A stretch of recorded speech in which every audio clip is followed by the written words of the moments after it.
क्या हर मामले में गिरफ्तारी के आधार लिखित रूप में देना अनिवार्य है? और क्या असाधारण परिस्थितियों में भी आधार तुरंत नहीं देने पर गिरफ्तारी अवैध हो जाती है? Mayor Rajesh Shah versus Maharashtra case में अभियुक्त ने चुनौती दी कि गिरफ्तारी के आधार लिखित रूप में नहीं बताए गए, जो आर्टिकल 22(1) और सेक्शन 50 CRPC सेक्शन 47 BNSS का उल्लंघन है।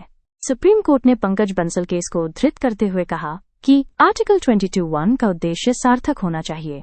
महज मौखिक रूप से आधार बताना पर्याप्त नहीं है, क्योंकि बाद में विवाद हो सकता है।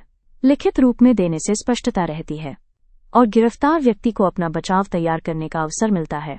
गिरफ्तार व्यक्ति तनाव में होता है और लंबे आधार याद नहीं रख सकता, इसलिए लिखित रूप में देना आवश्यक है।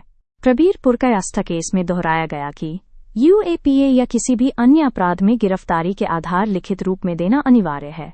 ये संवैधानिक सुरक्षा केवल औपचारिकता नहीं, बल्कि मौलिक अधिकार है। इसका उल्लंघन गिरफ्तारी और रिमांड दोनों को अवैध बनाता है। विहान कुमार में कहा गया कि गिरफ्तारी के आधार आदर्श रूप से लिखित रूप में देना उचित है। गिरफ्तारी के आधार लिखित रूप में उस भाषा में देने चाहिए जो व्यक्ति समझता हो। ये केवल औपचारिकता नहीं बल्कि संवैधानिक अधिकार है। महज मौखिक रूप से बताना आर्टिकल 22(1) के उद्देश्य को निरर्थक बना देता है। सुप्रीम कोर्ट ने कहा कि कुछ परिस्थितियों में तुरंत लिखित रूप में देना व्यावहारिक नहीं हो सकता।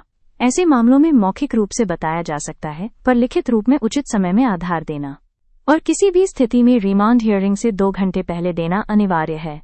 2 घंटे की न्यूनतम अवधि इसलिए निर्धारित की गई ताकि वकील को सामग्री देखने और बचाव तैयार करने का पर्याप्त समय मिले। यदि ये समय सीमा नहीं मानी जाती, तो गिरफ्तारी अवैध हो जाएगी और व्यक्ति को रिहा किया जाएगा।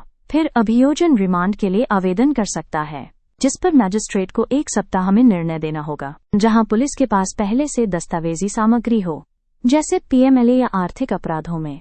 वहां गिरफ्तारी के समय ही लिखित आधार देना चाहिए। यदि सेक्शन 35(3) BNSS के तहत नोटिस पर व्यक्ति जांच में शामिल हो, तो गिरफ्तारी पर लिखित आधार देना अनिवार्य है।